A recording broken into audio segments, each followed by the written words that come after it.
Okay, hello everybody. Welcome to another edition of the Fitter and Faster Live.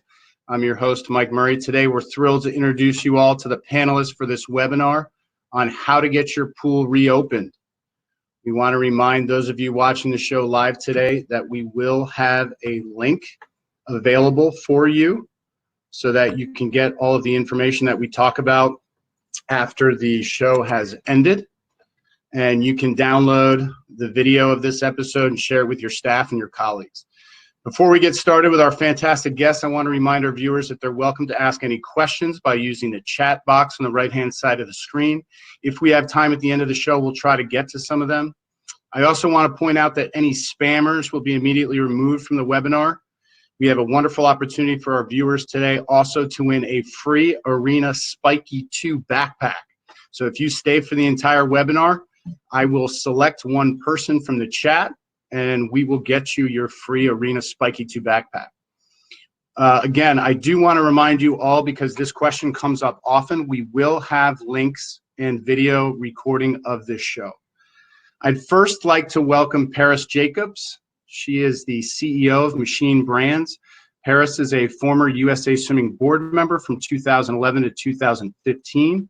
She is the COO of the American Swimming Coaches Association, as well as a member of the board of directors for the USA Swimming Foundation.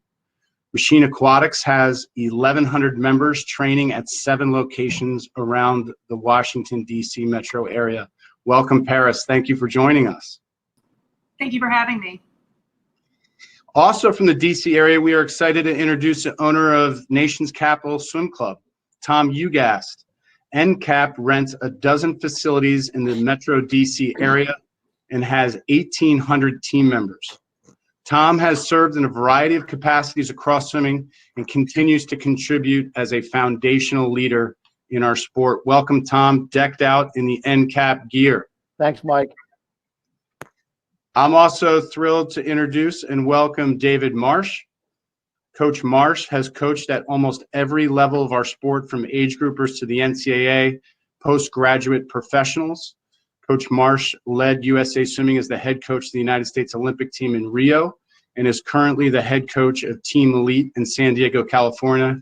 And I think he's probably exhausted from moving his daughter out of her dorm today. Welcome, Dave. And finally, I'd like to introduce the man himself, David Arluck. David is the CEO of the Fitter and Faster Swim Camps. Fitter and Faster rents approximately 200 facilities in 47 states and annually has more than 25,000 participants. It's great to have all of you on the webinar today. Thank you for being with us. We got a lot to discuss, and I want to jump in and fire away immediately. One thing that I want people to remember as we begin this webinar is that these professionals have a variety of businesses across swimming and obviously are impacted in a variety of ways. But the key thing to remember is that they are fighting to get their pools open, and that is the topic that we really want to stay on today. So welcome, everybody. Thank you for being on the show. Super excited to have everybody. I think one of the first things that we want to touch on is putting yourself in the position of a public health official. Do you think that they understand the difference between organized competitive swimming and recreational swimming? And a tag on to that would be, how do we illustrate that difference? And Paris, I want to start with you because I know that you're involved in many things helping to get your facilities opened. So can you shed some light on that for us? Absolutely. I mean, I think first and foremost, one of the things I think everybody keeps perpetuating out there that is true, but also has an element of risk to it, is that our pools are safe.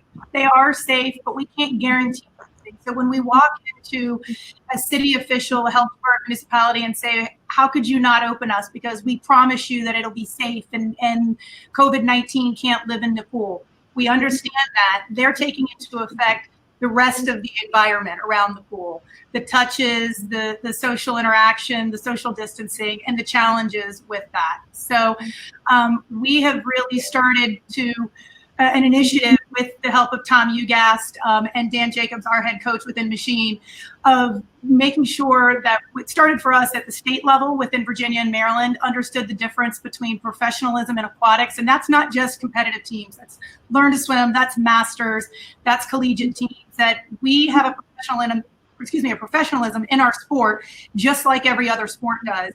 And we're not Marco Polo in the pool, in a recreational facility, at a community pool, figuring out how to social distance. So that has been a lot of what we've been trying to educate politicians on. We have an initiative going on in not only Virginia and Maryland, but we have been fortunate enough to make it all the way to the White House with some of the steps that we took for a meeting tomorrow with President Trump to hopefully get him with HHS involved to help us educate the governors who are overseen by Governor Hogan in Maryland. Yeah, absolutely. Tom, can you jump in on that too? Because I know you've been working with Paris on this, and just maybe elaborate a little bit more on that introduction from Paris. Sure. I think it was last Tuesday that Paris and I were on a call with USA Swimming with a number of other coaches from around the country that they've been doing every other week just to see what's going on, how they're doing, what they're trying to do. And I think Paris and I came away from that, and Dan, realizing, you know what, we can't sit around and wait anymore. If we do, we're never going to get open. There's too much confusion about what we do as a professional organization, what David does on the deck every day, what my coaches, what para coaches do in organized swim practice, where we can control the environment.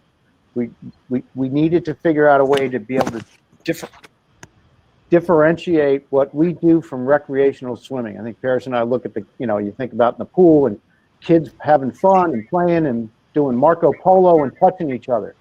We know we can't do that right now, not until we get this virus under control. But we can do organized swim practices where we keep the athletes separated from each other. They're training aerobically for a while, get them out and get a new group in. We won't be back to normal for a while, where we can put 5 kids in a lane or 6 kids in a lane like we do all year.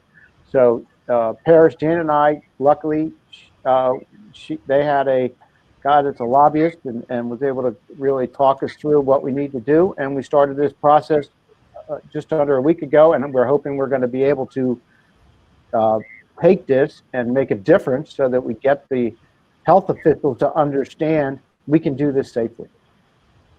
A lot of important information there that both of you just discussed, and what I'm gleaning off of that as a club coach myself is in our reopen plans. I think you guys both touched on the importance and the significance of the underlining the difference between the perception of aquatics and what we're trying to do to get that pool reopened. Correct. David Arluck, as somebody who's renting so many facilities throughout the United States, is that something that was part and parcel to the creation of your plan to facility administrators in running fitter, faster camps? Differentiating the difference between organized swimming and recreational swimming? And what you're offering? Well, at this point, all the facilities that we work with understand the difference between our program and a recreational program. The issue is kind of in a different place, where it's what we want to accomplish on today's call, on today's meeting, is to teach other entities with, I don't know what's going on here with my Siri, keeps trying to jump in on me. Try to educate other coaches, facilities, and teams in similar situations how to get their pools open. And a key factor in doing so is differentiating between recreational activities and organized swimming. And another very important thing that aquatics directors, coaches, and facility managers are going to need to do is perhaps speak to different channels that they're accustomed to speaking with to accomplish their goals. You might be used to or accustomed to speaking with an aquatics director, but because your interest is getting your swimmers back in the pool, you may now need to not only speak with that aquatics director, but you also may need to present to the health department or someone else within your local municipality. So these are important things that we want to review today, and we want to empower those people. And Coach Marsh, you're engaged in similar activities in California, right? And you have publicly made a campaign to reach out to political leaders. How is that going for you, and what are some of the strategies that you're using? Well, really, it's really what Dave said, is that I think we assume that people want to have pools open. I don't think we can assume that. The reality is pools are expensive. That means you have to hire people. That means you have to heat the water. So somewhere in everybody's system, there's a block somewhere probably. So it could be all the way at the governor's office. If swimming isn't considered in California, it's considered stage 3, which could be super late. You want to be in stage 2 because that's what's beginning to open right now. But what part of stage 2? And then it goes down to the governors are supposedly turning over the authority to local officials. So then you start with the mayor, and you go from the mayor's office down through the city officials, down into the health department, even then down into boards that run pools or the entities that run pools. Then you get to the aquatic supervisor or aquatics director, and somewhere in there, if there's one block, that could stop the whole thing. And so I would say, as much as to me, but I'm a peer coach, and when I'm looking at this thing, I'm looking as how do we get the job done? And what that looks like to me is do the political step-by-step process, which you guys on this call will be way better at explaining than I will. But I'd also suggest do the end around and let the athletes be empowered to ask for permission to get back in the pool, whether that be through petitions or writing to their representatives. But that's something I think that, one, it teaches sort of civic responsibility to young kids, and I think that can be a positive. Two, it's having them express their care and concern and love for swimming, which I think never hurts a young person to figure out how to put it down on a piece of paper. Now, not more than a paragraph or two, because no official is going to read the second page of anything. And then the last thing is just getting it to the right person or people, and maybe multiple people. And I think that's the best way. Other than ultimately the best way is if you know somebody directly, you can have a direct conversation with that is of influence, that can give advice in your community or in the state process. And I'm new to California, so I'm having to do it sort of the rogue way and just really be encouraging a lot of letter writing. There's a petition that started in Imperial Swimming, and so we're gonna begin that route.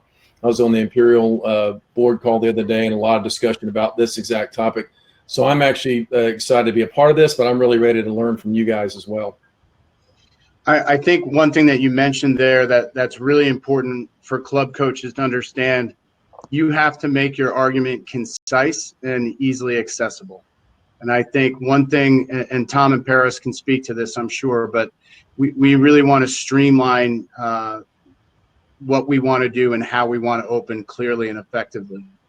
One thing that came up when I was thinking about some bullet points for this webinar, is there data and research that we can empower ourselves with to make our case for getting the facilities up and running? And Tom Ugast, I'm going to point that over to you first. Well, I think we all know from if we've read about the virus, and it doesn't do well in heat.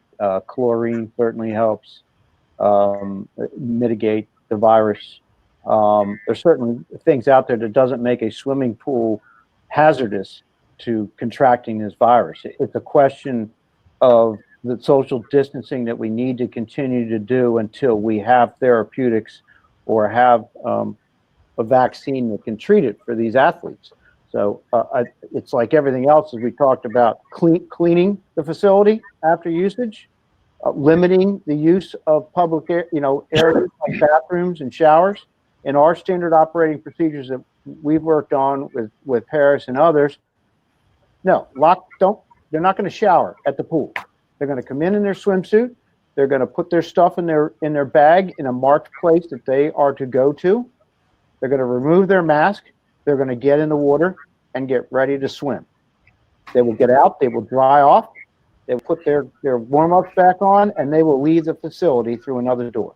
And then the next group will come in, so that we keep them all separated and limit the places that someone could pick up the virus from somebody else. Yeah. So those. Go ahead. Go ahead, David. David Arluck has a point here.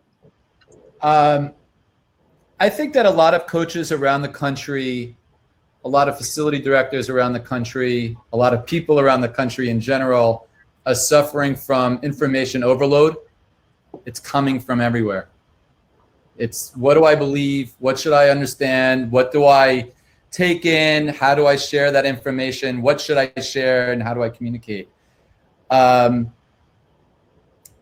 CDC on their website has precise recommendations for what to do.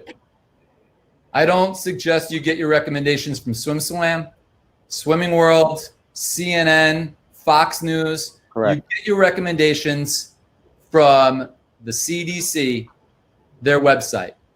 At the end of this show, we're going to have links that you can rely on accurately and check every week, every day if you want, for updates to these pages with precise information about how to, what to be concerned about and how to run your basically everyday life in COVID-19. On May 20th, the CDC released an article called Considerations for Public Pools, Hot Tubs, and Water Playgrounds During COVID-19. And they have very explicit recommendations for how public pools can be open. And that includes lap swimming.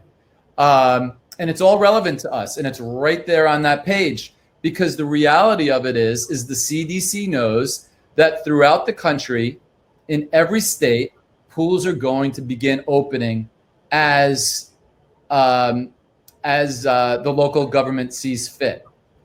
So please rely on those documents and those documents alone to make your decisions, because that's what's coming from our health officials. Paris, when in developing some of those ideas with Tom and plans for your facility, Tom mentioned having specific trafficking for your athletes to know where they go. And is that something that you think is important to put into the plan that we're giving to our aquatic directors and our facility managers? And we might have lost Paris there for a second. I'll just text her right now to have her jump back on. But I'll push that over to you, Coach Marsh. In plans to get your teams back or to get pools back, do you have any of those types of recommendations in your plans? Well, I think just what you said, I think you need to have a plan that fits every guideline of moving people through, keeping the out here in California, they call it physical distance, not social distance, and then the follow through for it. And one of the things about this too is, especially because some teams are starting to get into pools, one of the powerful things you can do is, I took from Israel, and one of the things they did early on when they opened up, because they're starting to open up, they're well ahead of us right now, is they made a video of how their opening up looks, and they did like a minute and 30-second video to where not just the members, the parents, but also the health officials could see this is the process they're following: checking temperature, face covering by the coaches, no use of the locker rooms. They come in with their suits on, leave with their suits, and they showed a video of it, and that's what actually flipped the switch at the with the city official, with the county officials, and in Israel is the state officials, to allow them to start going in. And I can actually push that video to you guys if people want to use a version of that. But I think that's pretty important too, and understand the responsibility of that. So several teams are starting to get in. If there's 3 or 4 bad incidents and people have that on video and it gets pushed out, just like those bad angles in the beaches of Florida or California, we could go backwards if we're not careful. So it's not just getting in the door, it's how we get in the door, yes, but once we get in the door, It's how we comport ourselves in managing this, and then really following through and living up to our what we say we're going to do. Sure. And I do, and I'm glad Paris is back. I do want to push that question to Paris. It looks like she actually might have gotten froze up again. But when she comes back, I do want to circle back to that question. Hey, Mike, she looks a lot better frozen than we four look live. That's 100%. I'm with you there 100%. I guess this is a good one, David Arluck, for you to address. Because a lot of us as business owners or head coaches of clubs or even leaders in our aquatics communities, what's the responsibility of a business or public entity, whether it's a local store, a swim team, swimming venue, gas station? What's the responsibility in the era of COVID-19 that we're taking on? The responsibility of any business, of any entity that aggregates people, is to minimize risk. That's the responsibility. So it's to maintain a safe physical distance, as David said. Keep people within no closer than 6 feet of one another. That's the responsibility. The responsibility is not to cease doing business. And I think that a lot of people have really misinterpreted that. And it's a severe problem. I don't think that that's the intention of the NIH. I've spoken directly with people at the NIH. It's not the intention of the CDC. So I'm going to repeat that again. The intention is not to cease doing business and trying to get some sort of sense of normalcy. The responsibility is for people who run businesses and run organized activities to be creative about creating a safe environment. That's the responsibility. Absolutely. That's something that's so important. And I think a lot of us are really curious on what's the burden that we're responsible for. And I do want to circle back now that Paris is back. In your you're fine. In your reopening plan, Tom had mentioned that there was going to be defined traffic for athletes moving in and around the facilities. Is that something that you specified in the plans that you're using to reopen? Absolutely. I think, and also if we can even take a quick step back to where you started talking about stats, there are other stats out there. The drowning prevention stats are real. And when we're dealing with politicians, it's something I'm passionate about. I realize there's people in aquatics who, it's not forefront of mind for them, but drowning is the #1 cause of accidental death in children under 5, even more than car accidents. That resonates with the municipality. That resonates with the politician. That resonates in your community. That's every parent that can be impacted by that. And so that is a stat that you can use when you start talking to them, because Learn to Swim is also a part of what we're talking about in an organized fashion. To your point, how will we have directions and what we've communicated to our parents? I'm here in our 24,000 square foot facility that's been closed since March 13th. We will have that same standard operating procedures to our parents of how they come in. It'll be directions. There'll be videos, to David's point, as I briefly heard, with everything that we've done at the national level to trickle down to the local level. We started that with sending even Mike Kobar's video from Nitro Swimming. He sent that to us of them in the water, what they're doing, so that everyone can understand what we're talking about. I've seen several comments here where people have talked about that nothing can happen at the federal level. We understand that the federal government has wiped their hands of this and it's at the state. What the federal and HHS can do is issue an endorsement of the guidelines that have been provided and understand what we're talking about, and then take that to all the governors and their Thursday meeting and say, hey, wait, there's another way to look at this. And that educates the governors. And that is that's our end goal, is we got to educate the governors and then and show them our plans. Right. And Mike, I'll make a comment to Paris. Yes, the federal government can't do anything, but they can influence. But we found out as we digged into this, Dr. Deborah Burks was a swim coach at one of our teams in Potomac Valley 15 years ago when she was. We're using that. So we're using that. And if we can have her look at this and say, yes, these guys can do this. They're professionals. They know what they're doing. we may be able to have an impact. I looked over at the text and I see everybody scrolling down about these petitions and everything else, and it's great. Yes, put petitions together, but there are people within the decision-making process that are swimmers. We found out in Maryland, somebody on Hogan's staff swam at the University of South Carolina. Yep. And she's behind us. But you have to get to those people by just trying to influence that we know what we're doing, we have plans, and we can help you do this and let these athletes get back to doing something they love. Safely. And the same thing. Your network. I think David covered that best. I Yeah. mean, and David Arluck, helped us. Like, we have 40 on the letter that went to the White House and to HHS. We have 40 of the top Olympians who've signed, and several other coaches and swim clubs. And, we have National Drowning Prevention Alliance, ASCA, obviously, Hope Floats. I mean, we have so many foundations that are giving strength that get to these politicians. I hate to say it because they want to be reelected. So we're coming to them and saying, let us help you out, to the point of this webinar, and I know we'll get to it. There's ways that you can approach pools, to David's point, and show them how they can recover money, how they can be effective in their community while they keep their pools operational yet closed if they don't have the money to open it.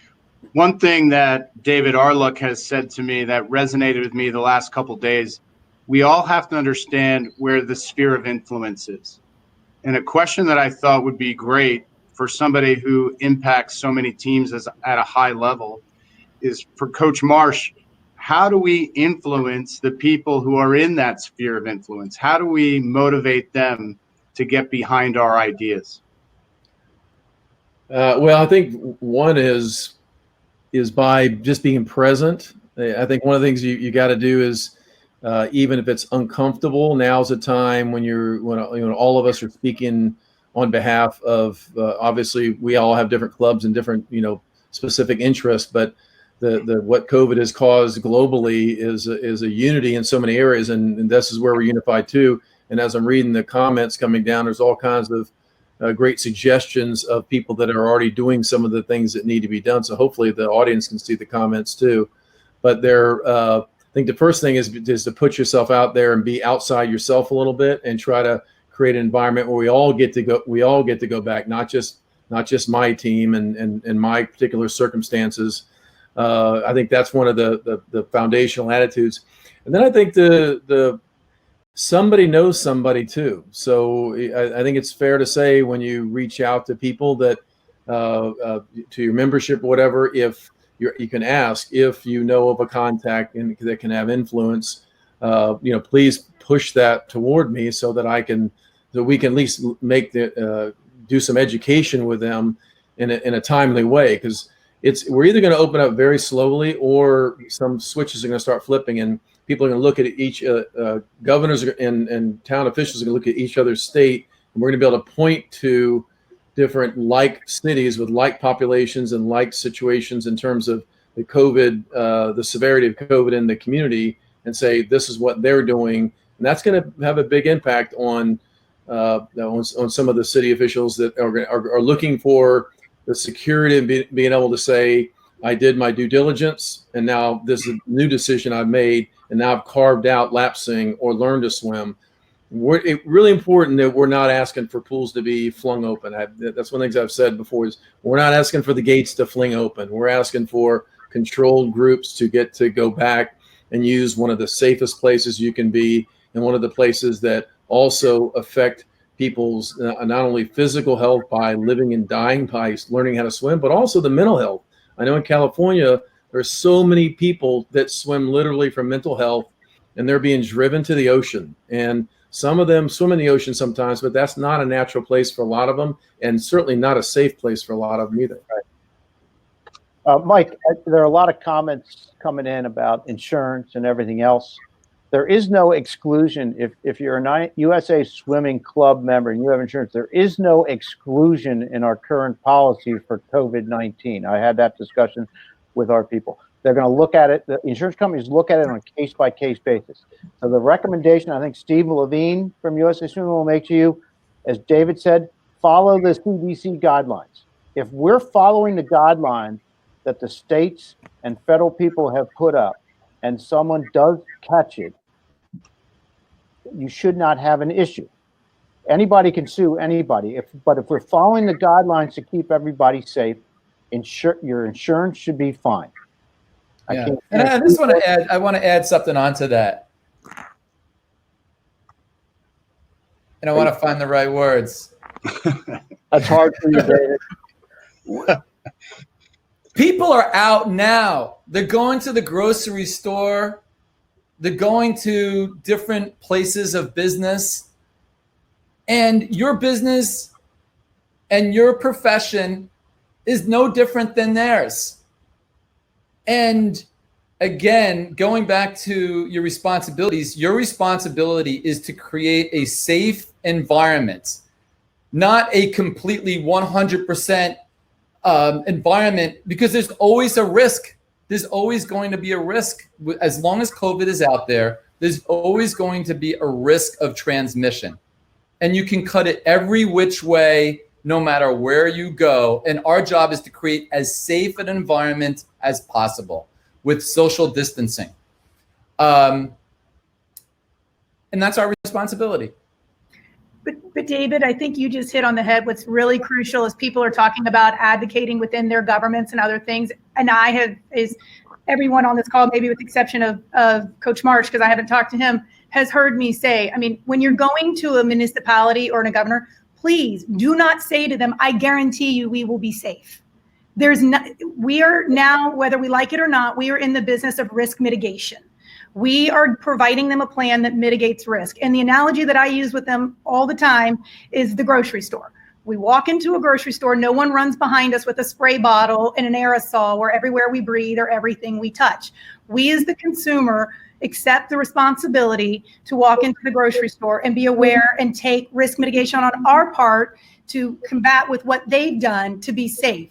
We've all experienced the person who stands 2 feet behind you in the grocery store that you turn around, you're like, really? Or, the other person who's darting around the store that you literally are like, you should probably just stay home. I mean, we are trying to, David, to your point, to get back to some sense of normalcy. And everyone that I have worked with, we know how to do what we've done previously. We have to unparalyze ourselves. It's a lot of work. I mean, and Arlek and I have joked about this, and Tom, I've worked harder than I have when I started Machine 20 years ago during this. I mean, it is making the phone calls. It is being out there. It is asking your parents. It's finding out who that person is. It took me 3.5 weeks to get to the right person in the state of Virginia to be named to the Aquatics Advisory Council to the governor. I was persistent. I figured out who it was, but when I got to them, I gave them facts. I gave them the USA Swimming Guidelines. I gave them the US Swim School Guidelines. I gave them the aquatic stuff from the CDC. Surprisingly, they're so inundated, they didn't even know that the USA Swimming ones existed. They didn't know about the US Swim School. They're trying to figure this out, and it's our job to help them. Right. Absolutely. I think that those are critical aspects when you start to engage your community and governmental leaders to keep in mind. We were talking about those facility reopen plans, and one of the things that we were passionate about before we went live today was when we are setting up our lane schedules and we are setting up our organizations for training. David Arlek, I'm going to push it to you because you had a very passionate response to this before we got on live today. When we're asking our facilities for the space just simply to train, how do we want to approach the number of people that we have in the pool area?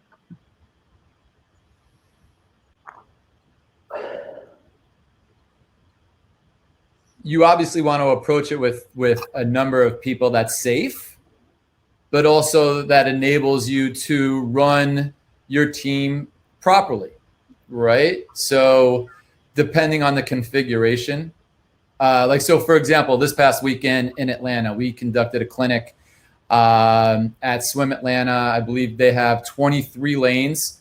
We capped the sessions at 30 swimmers.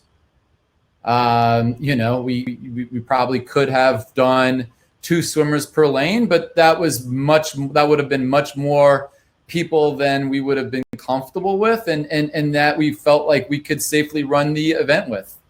So we kept it to that limit. I believe that for us, in a 6-lane pool throughout the entire summer, we will likely, in a 6-lane pool, never go above 24. We'll probably test our first few at about 18 and make it work. And we will practice safe social distancing. We understand our responsibility. Everybody on our staff understands their responsibility to make it a safe environment. I think that your question goes to when you're proposing. There's a lot of, how many go into a pool. Remember that there's many different people involved, as Dave Marsh pointed out earlier, who are involved in making decisions on whether or not a pool may be open. It could be, it's more than just the aquatics director or facilities director. You have the health department and other officials who are making decisions, many of whom don't understand organized swimming. So if you go in with a proposal and says, hey, I would like to run my practices and we'll have 1 swimmer per lane, you're going to get 1 swimmer per lane, right? It's a very easy decision for them to make for you. So my suggestion is when you make your proposal, to make your proposal at a number that you feel comfortable with, whether it's 3 or 4 per lane, depending on the configuration. I can't speak for you. And then say, hey, look, the first 2 or 3 days, we'll start off with 1 per lane so that our coaches, our lifeguards, and everybody in the building can feel comfortable with the new normal. And we'll do that for a few days. And once everybody on our staff and everyone in the building is comfortable with that, we'll scale it up to 2 per lane. We'll do that for about 3-4 days until everyone is comfortable, everyone understands their responsibility, and then we'll take it up to 3 per lane. Once we feel comfortable with that, and we'll do that for a certain number of days, and then we'll see if it is appropriate to take it up to 4 per lane. I don't think that anyone should probably go beyond that if they're in a 25-yard or 25-meter pool. I don't think that is feasible. If you look at the diagrams even that USA Swimming put together, most configurations that they've put together are at 3 or 4 per lane. That's another document that you could look at. And again, it's about what can you manage safely. And to Mike's point, you want to propose something that is not only doable, but also conducive to actually operating your business. Because you don't want to be stuck with 1 per lane for a month and then 2 per lane for another month or so. That's not good for running your swim teams. Tom, I think if I'm reading your body language correctly, you had something to jump in there. No, I think David's hit it right.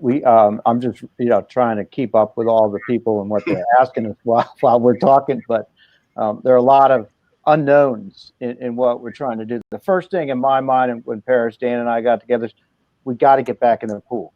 If it's 1 per lane, we got to start there, because somewhere down the road this year in 2020, all of us are going to run out of money. Yes, 1 in a lane is not sustainable for us to be able to run our competitive swimming businesses. And getting pools back open so we can open our swim schools has got to be a priority too. All this said, we have to do it safely. We've got to make sure we protect these kids and their families as we do it. But I felt last week we've got to get started someplace, because if we don't, we'll never get to 4 or 5 in a lane come hopefully 6 weeks from now. Paris and I, in our business, we open up registration. Normally we'd be opening it up now. I'm not comfortable opening up registration for next season until I know what that's going to look like and ask my parents for more money. So we've got to get started and somehow see if we can make it work, or we'll all be coming to work for David Arluck and running Fitter and Faster tours. Hey, Mike, I think another really important thing is we keep seeing, and I can't see because I'm afraid to turn the chat on and I might die out again. The other thing, when you submit these plans to your municipality and you start talking to people, you also have to have a plan on how you're going to train your staff.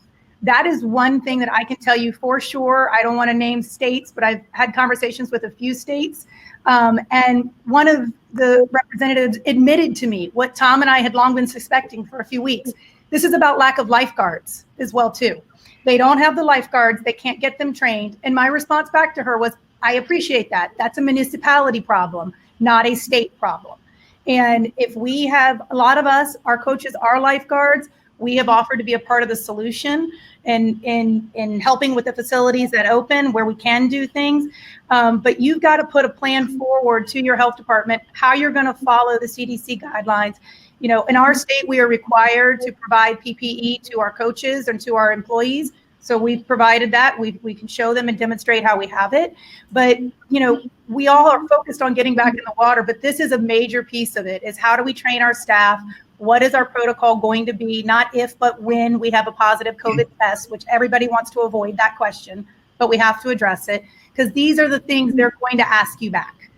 And they want input. I will tell you that once you get that conversation, they're like, we're stuck, help us. And that's where the dialogue flows.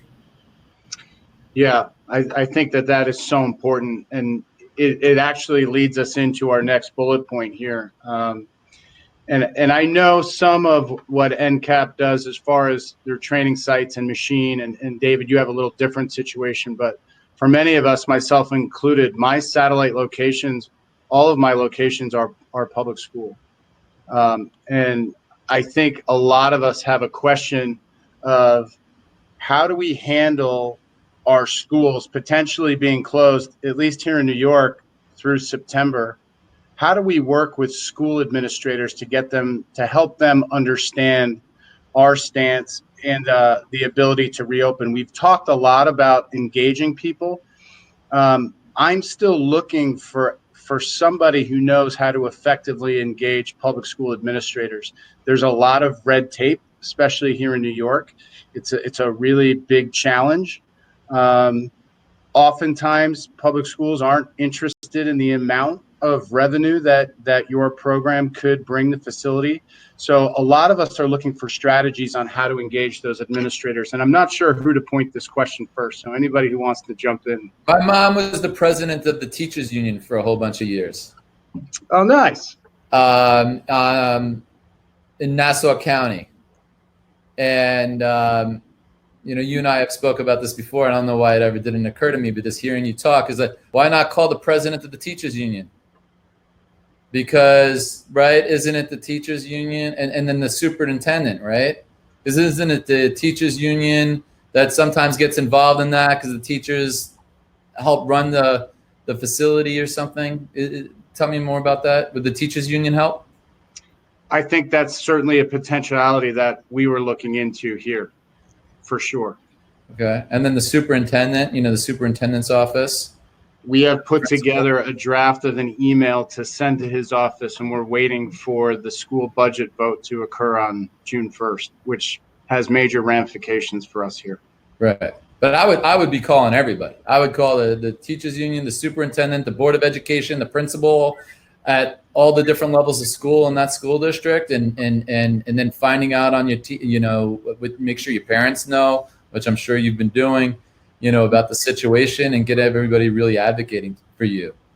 Yeah, Mike, you have a lot of people saying the same thing, superintendents, then board. I see that. Yep.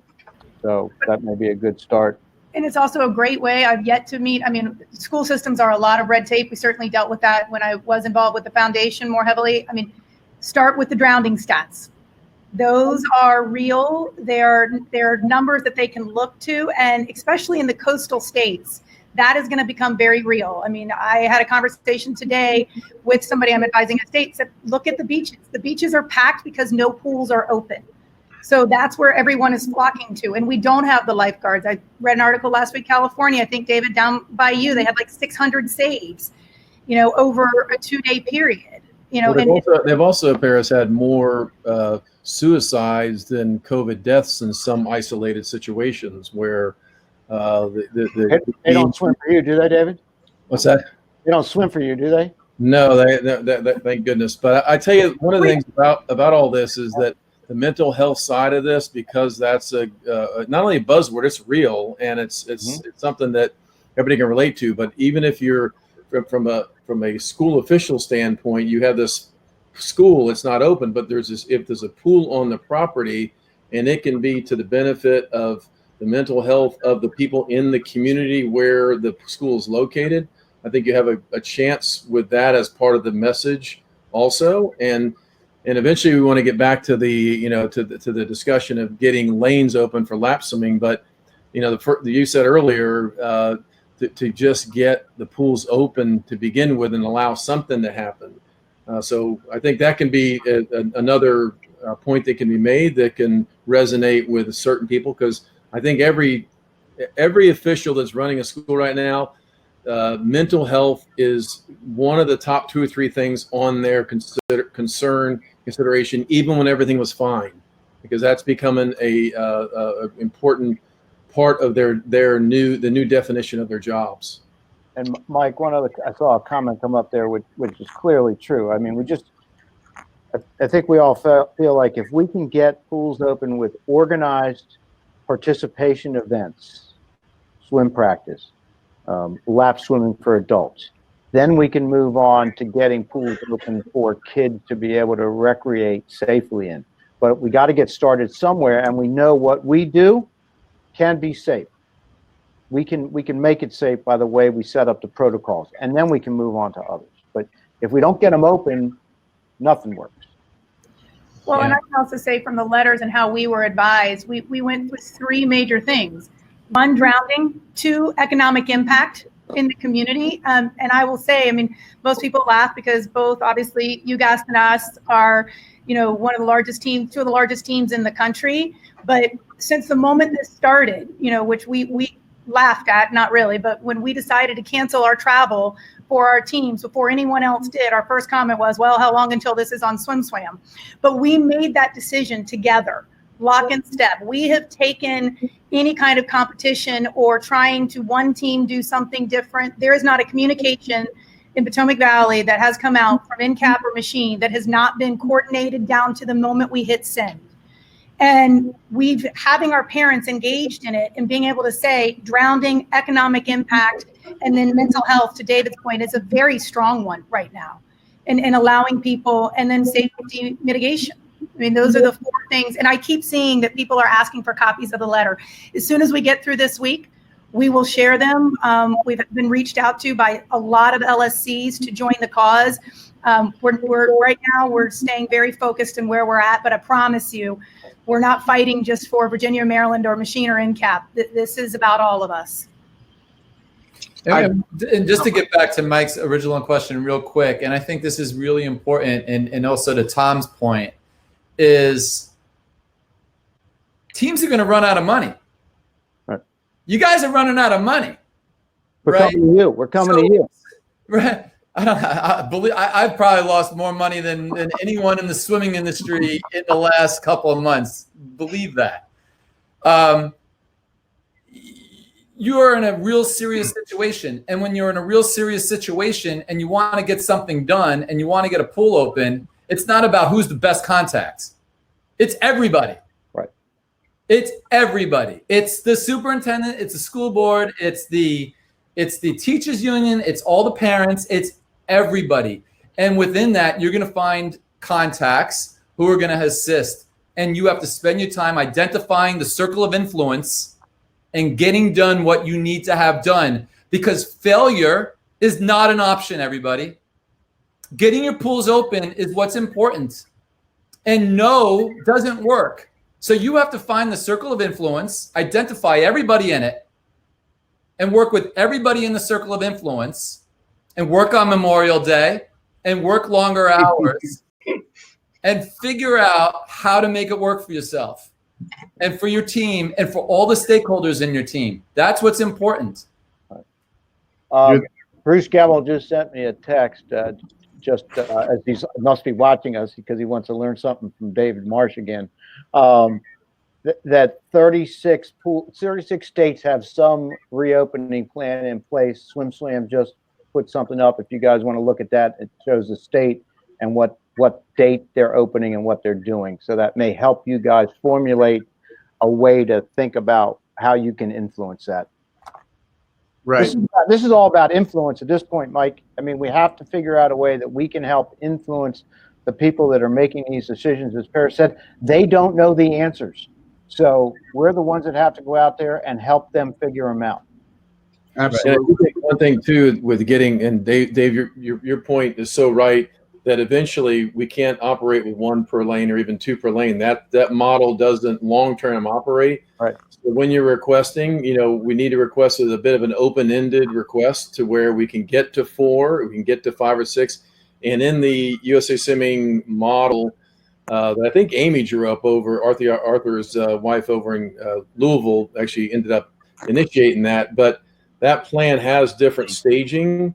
But when you ask, I would start with that. Also, I saw on the screen Bethany from Summer's Best came through, and I think she and some other companies have come up with markers that you put in the lane, and it tells the athletes where to stop. So they have stations they stop at. Right. And so not just a 15-meter marker on the lane line, but also there can be little markers drop down, and where you can get visuals from where to stop. So it can be done in a very organized way. Technology is already being developed to help us operate that way. Hopefully you don't have to operate that way forever. But I think until there's a vaccine, we're going to have to operate in these kind of stages when we swim. I just got off a Zoom call with a bunch of coaches in another country, and they were asking me about what this looks like. So, hey, what it looks like is you're not going to be swimming as much, period. You're not going to have as much time per athlete in the water, and don't get anxious about that.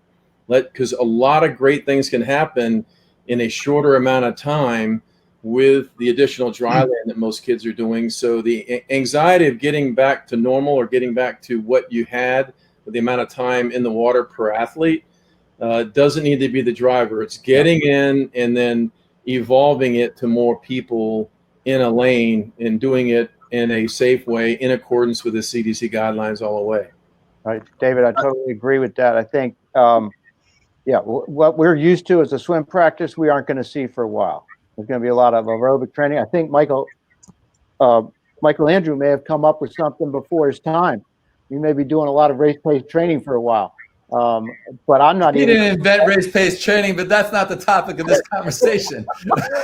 Come on, man. But to talk about. Come on, Mike Bottom and Dave Marsh were doing it decades before that. But I'll just speak for the. We're not but we're not going to be in the water as much. We have to think as swim coaches differently about what we do for a while. There's going to have to be a lot more yoga involved, dry land, other curriculum that just besides water workouts to keep these kids activated. Go ahead, Paris. Mike, and I've seen a couple comments, come through here where people are saying, I thought we were on here to learn how to open our facilities. And I appreciate that. And at ASCA this week, we'll be adding a page to the home page of the website because we're trying to bring together the resources. And we provided a lot of resources that David and Mike will be sharing after this call of everything that we've been doing within ASCA Live. The unfortunate part that everyone has to understand is we're telling you and trying to give you a roadmap what to do.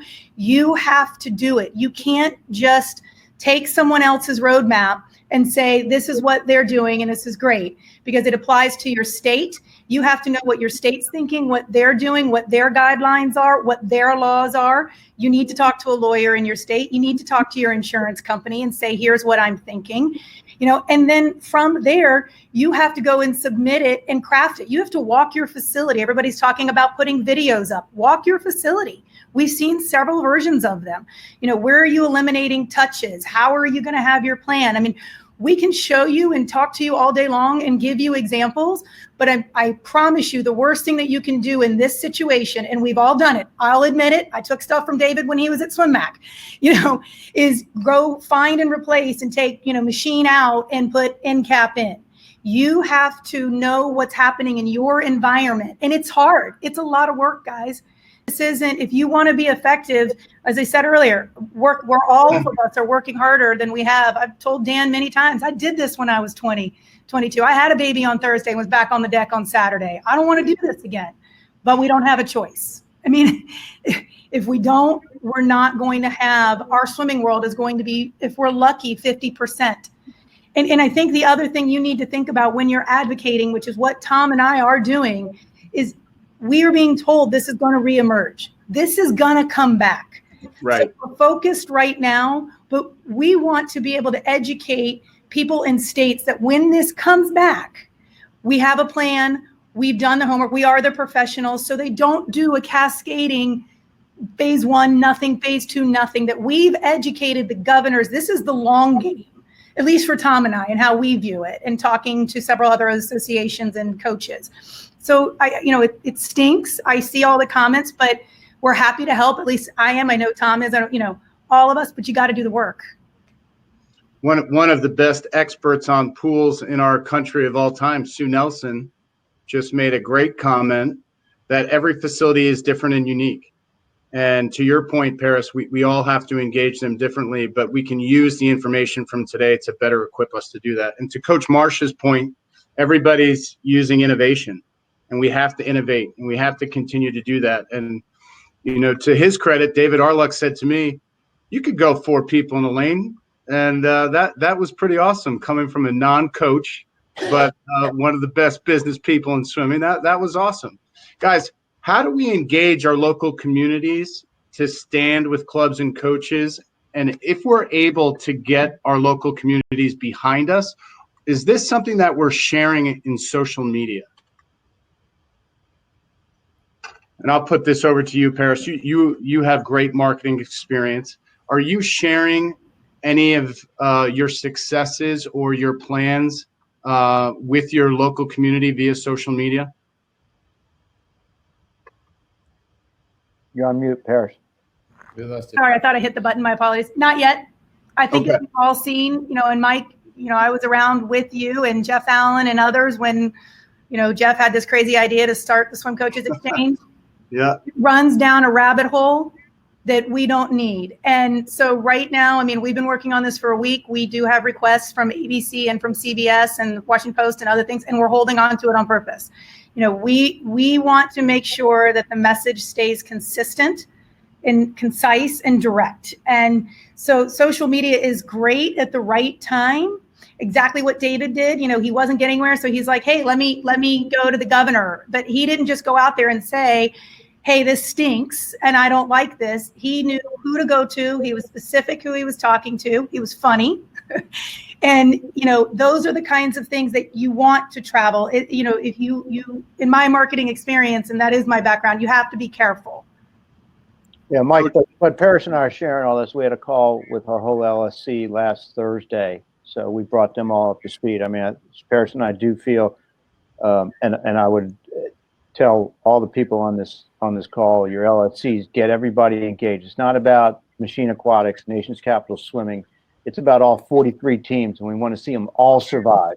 And then we need to help each other, and that's when we do get back in the pool. How can we share the pools that are open that we can get these kids back in the water? It's about the 13,000 athletes in Potomac Valley Swimming, not just our clubs.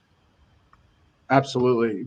Coach Marsh, are you using social media at all in how you're presenting, your arguments for reopening pools? Obviously, we all saw the tweet, which was great.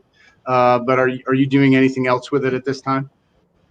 No, really, the tweet was out of frustration because it was. I tried to do it in a way, like Paris said, that wouldn't offend the governor, but might catch someone's eye. And I did have several responses, not by as high up as his office, but definitely some people of influence certainly asked for how they can help. And so I said, yes, let's go and go into whatever door we can up at the Sacramento level. But no, I think actually I would be careful with social media.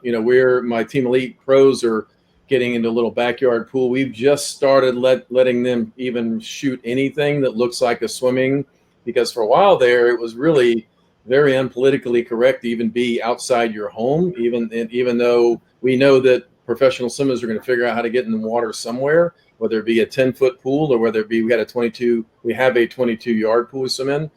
And then the other part of this is the ocean, and I want to be careful about the ocean because you really shouldn't be going to the ocean unless safety precautions are at a high level. And so we've had some of our swimmers going with the Coronado Swim Association. They're very experienced at running outdoor meets.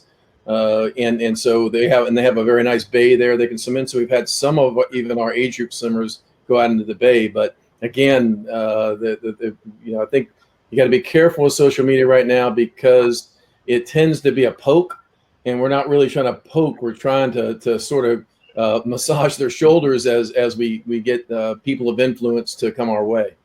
Sure. Yeah.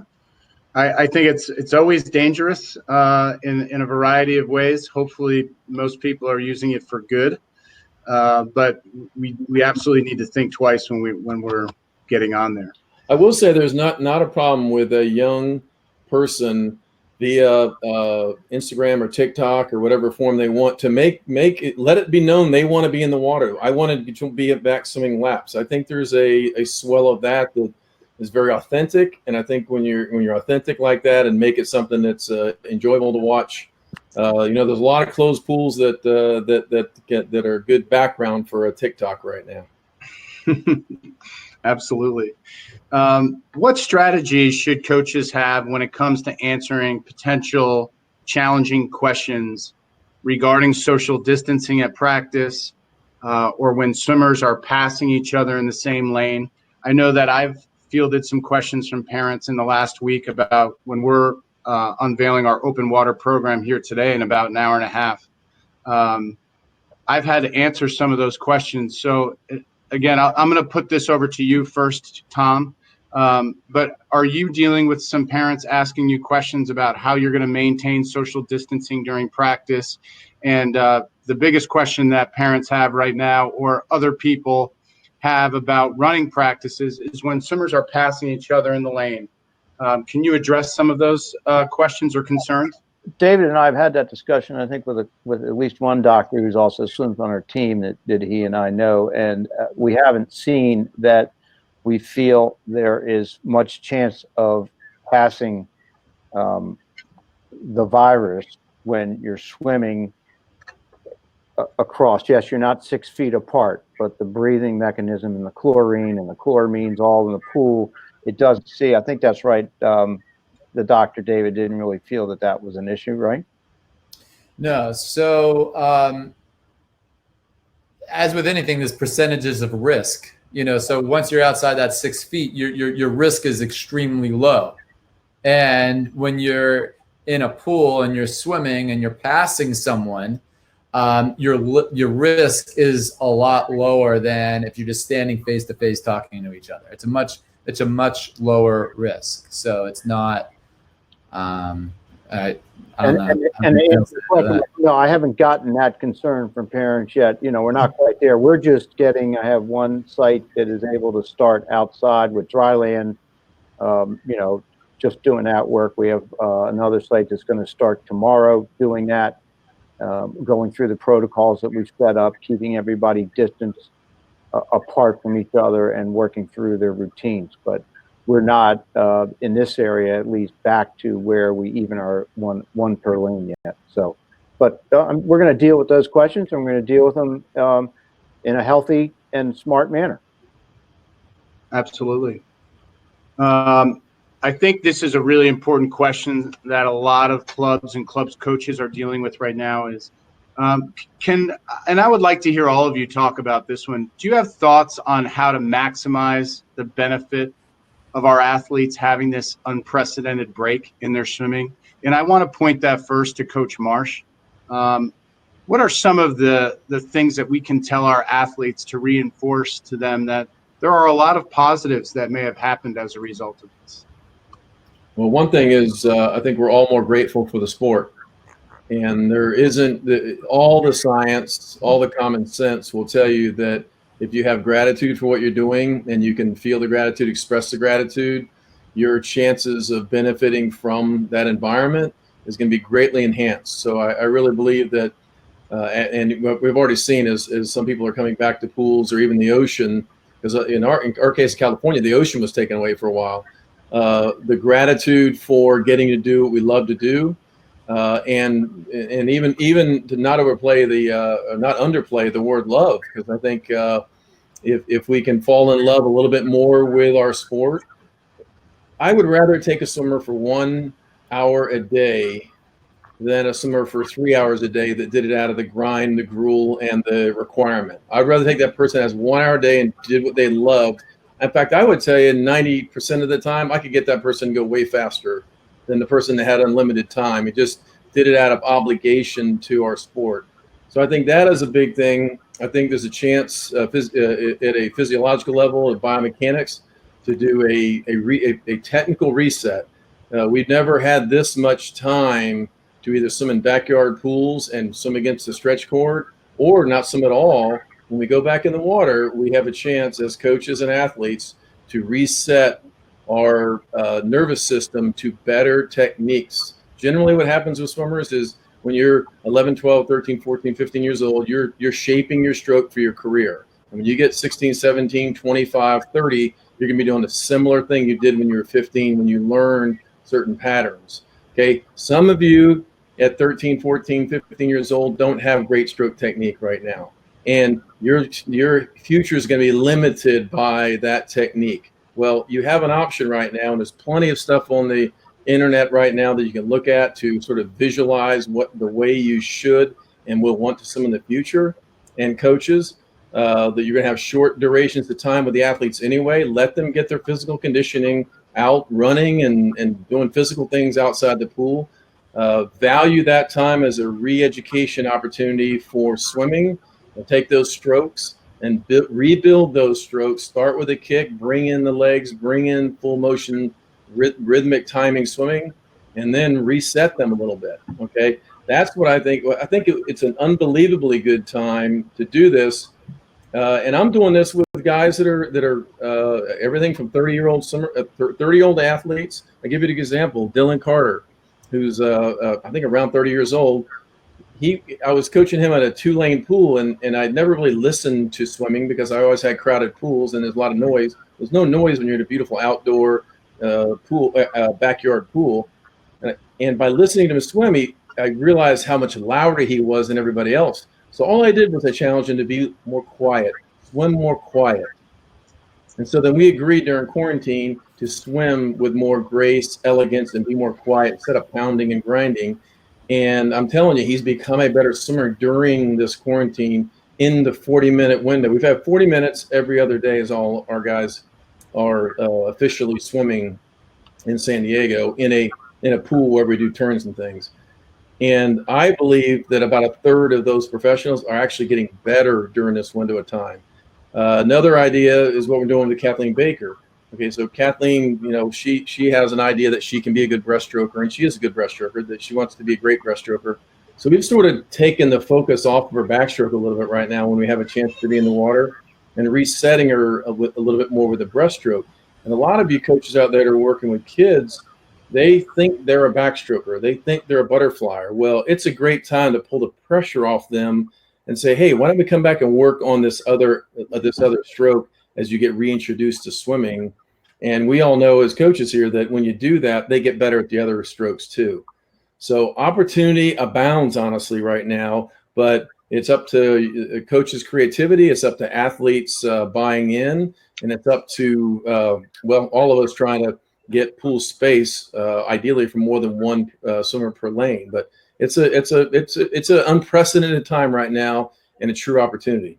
And Mike, Coach March is on the upper end side from Paris and I as age group owners. This is a great time to engage with our parents, to get them to understand what we as organizations are trying to do with their children and engage them to be part of that process. So I take that. I hope everybody listening to that does that. Yeah, I mean, coming behind David on that one, I'm like, yep, David just nailed it. And I'm going to have him come in and talk to all my coaches too. But I mean, my job, I am not on the deck anymore. I run the business operation of Machine Brands. But my job is to support our 40 coaches as they come back into this and make sure that the parents are educated, that we have a plan. It's not just get in the water and go, as Tom said earlier. It is a multifaceted curriculum. It's truly a curriculum of how we're getting back to the water, because we're not going to have the same water time that we used to. And so I think, educating the parent and making sure that the coaches feel supported and it's a huge unity is very critical to this coming back. Because the unfortunate part we're also potentially facing is, especially for large clubs, and Tom and I have talked about this, I will not be 1,100 this next year. We know this. And so we're having to work through that and talk through what that looks like, to try and keep as many children in the sport for all the reasons that we've talked about here for the last hour, So it doesn't become something that, only the best survive and then we don't have a pipeline, so we're looking from the age group side on how we support everything that David's talking about. Yeah, hey, one more thought too, if you don't mind. Consider this too, coaches. Consider that as they're coming back to pools, what have they missed most about our sport?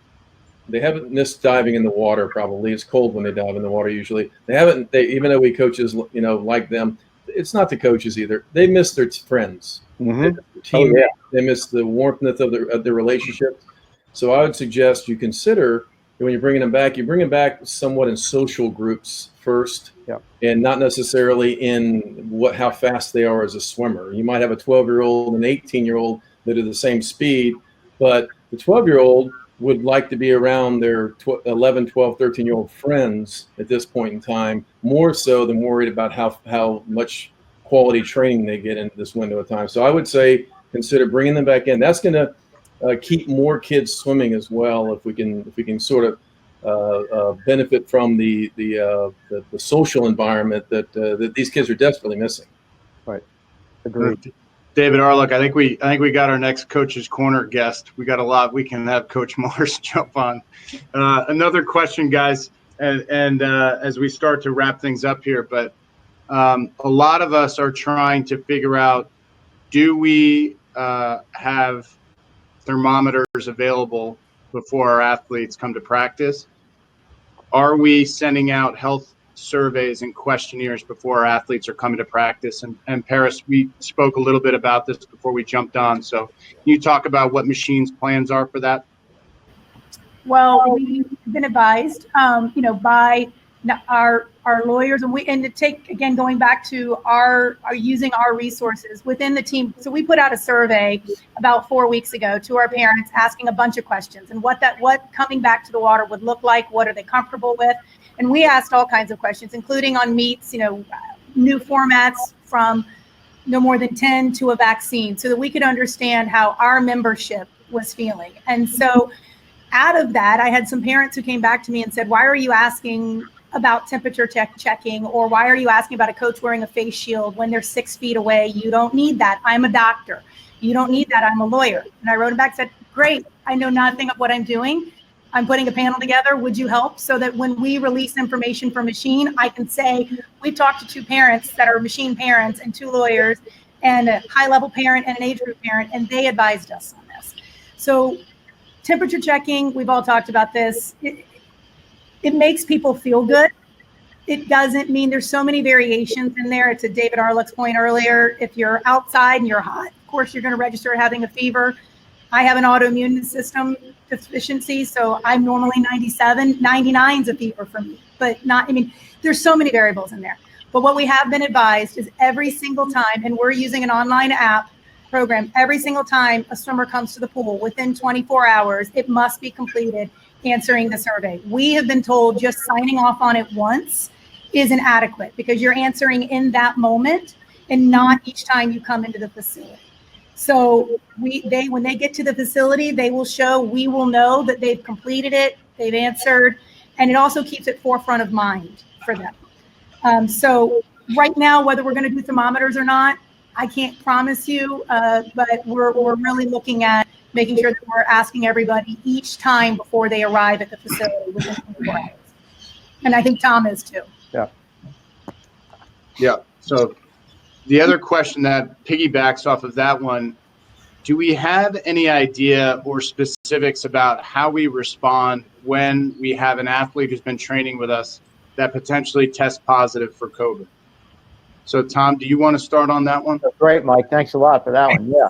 I think, again, following your protocols, when someone does tell you they test positive, we put in there, I think, that we close the facility for 24 hours and do a deep clean. It's the key is contact tracing to know who was in their group that was training with them, so that you can alert those families that you may be around, and we got to watch for symptoms. You want to keep them isolated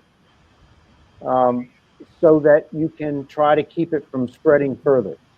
That's the key. But alert the people that were around that individual within what, David, we said 6, again, 6 feet. We got the 6 feet rule of who they're, because you're going to try to put them in small pods that you're dealing with so that we can control. If there is a positive case within what we're doing, we got to be able to control it, period.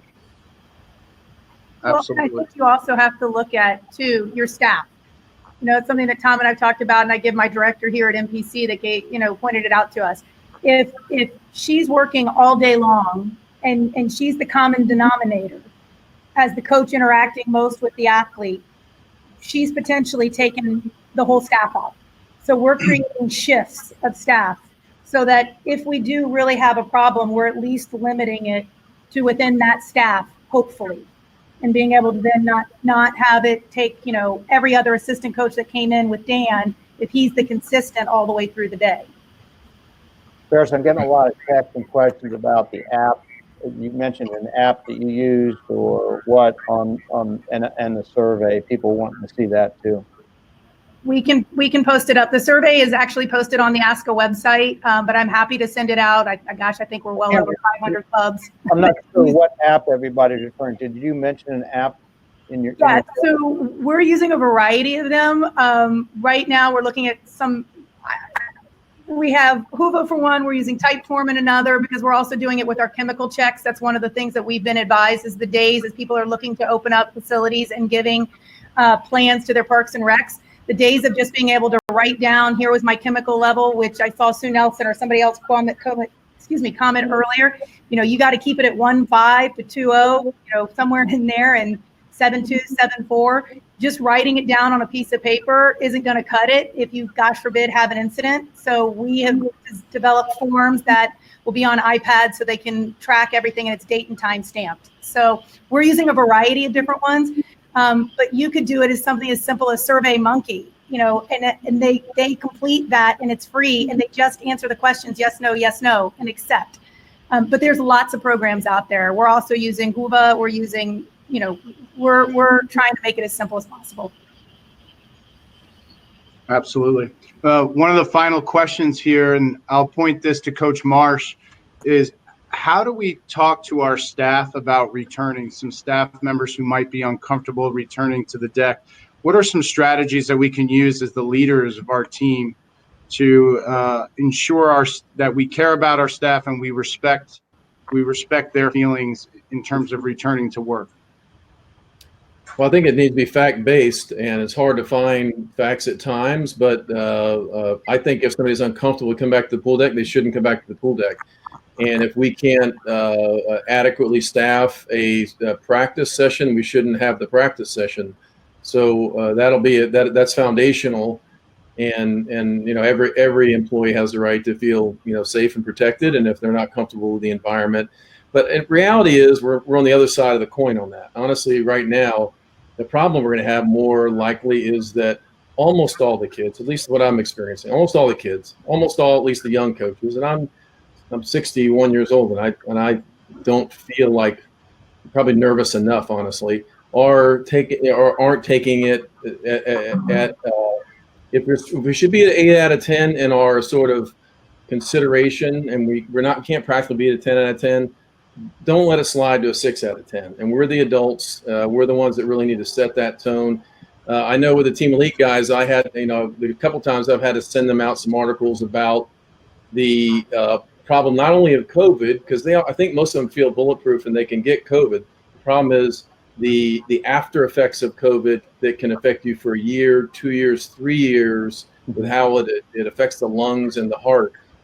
So there's a not just an important reason to not contract COVID for the baseline, but also the effects afterwards that it can have. And for Olympic aspiring athletes, a little edge can take the whole hope away. So I think we need to be aware and practical that most of the kids coming to our pool are not concerned about being 6 feet apart. We have to recreate the rules and structure that have them do that and then stay that far apart.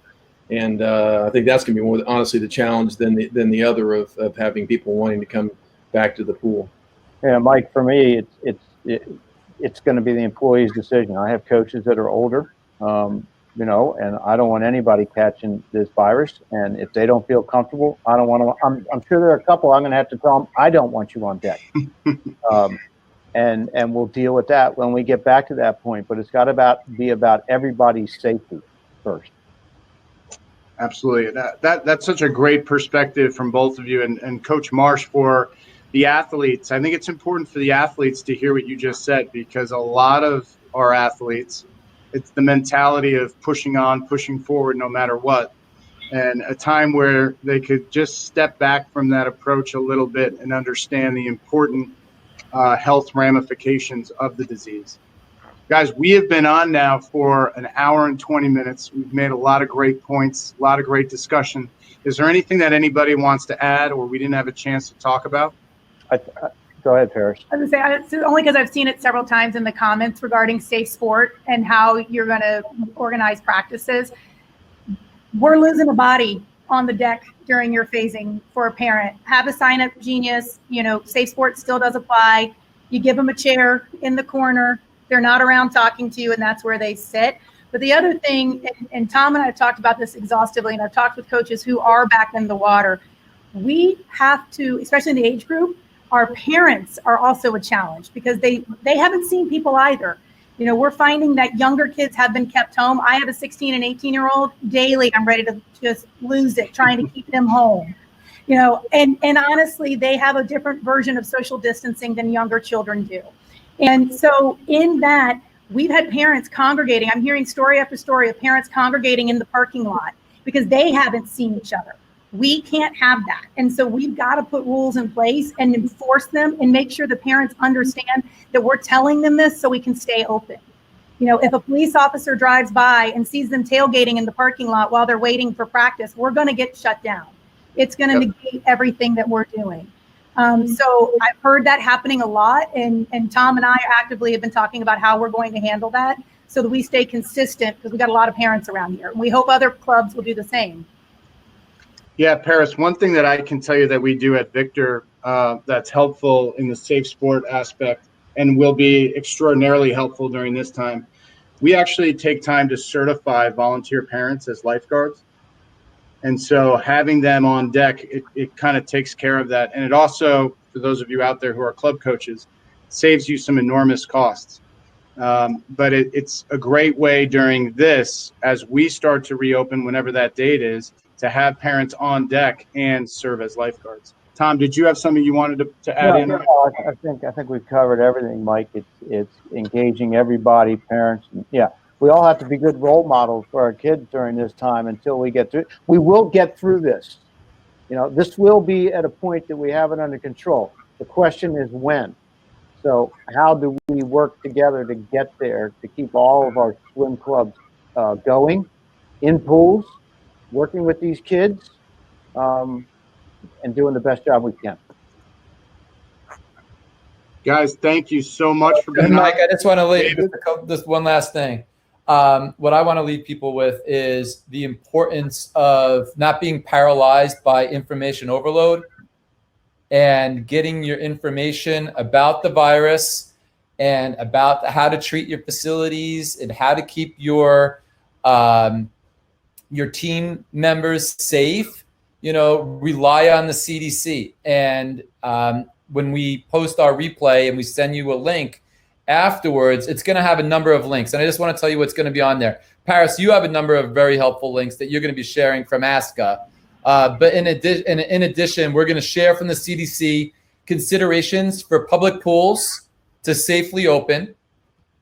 We're going to share NCAP's standard operating procedures during COVID-19. We're going to share USA Swimming's reopening planning. Also, we've created 5 different templates that are empty of pool configurations: 6-lane pools, 8-lane pools, 10-lane pools, 12 lanes, and 23-lane pools, so that you can make various plans to present to your Department of Health, your facilities, and any other influencers that you might be working with.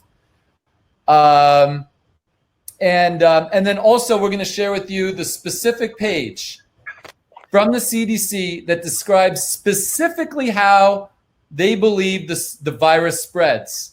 This way you can rely on that one page for the information. And I think that's very important. There's a lot of different ways that the news media can twist that information, put thoughts into your head, interpret it for yourself. Read the CDC's information, interpret it for yourself, understand your facility and how you interact with people, and apply it to your plans. And then Paris, what was some of the other documents that you had? We did a 3-part series for Ask Alive a week and a half ago that covered training your staff for PPE and safety action plans for reopening from Colts Aquatic. They're in Illinois. Eve and Bob, they've been amazing in helping and supporting us. We also had a Learn to Swim seminar that we can share with you because I've seen a lot of people ask about that and different ways and techniques to bring Learn to Swim programs back on. We'll also share the survey. I've seen a lot of people asking for the machine survey, and I'm happy to share that. We did one for MPC as well as our competitive team. We've done a whole kind of return to action 3 to 5 part series through on Ask Alive. Great. Excellent. All this information will come on. We'll send you a link to a webpage that will have, an hour or two after this webcast. We'll send you a link that goes to a page and has all that information, all these links. And David, this has been recorded and it will be up on the YouTube site that we have and the Fitter Faster site. So if people want to share this with their colleagues, their coaching staffs, we've gotten a lot of really nice messages here in the comments. So again, thank you all for being on. Really appreciate you being a part of this team, leading the charge. Really appreciate your time today. And David, thank you for setting this up. This has been fantastic. Appreciate it. Yeah, thank you guys. I appreciate it. Guys. Thank you. Thanks. Have a great Memorial Day weekend, and we will see you all soon. All right. Thank Take you. care. Bye, guys.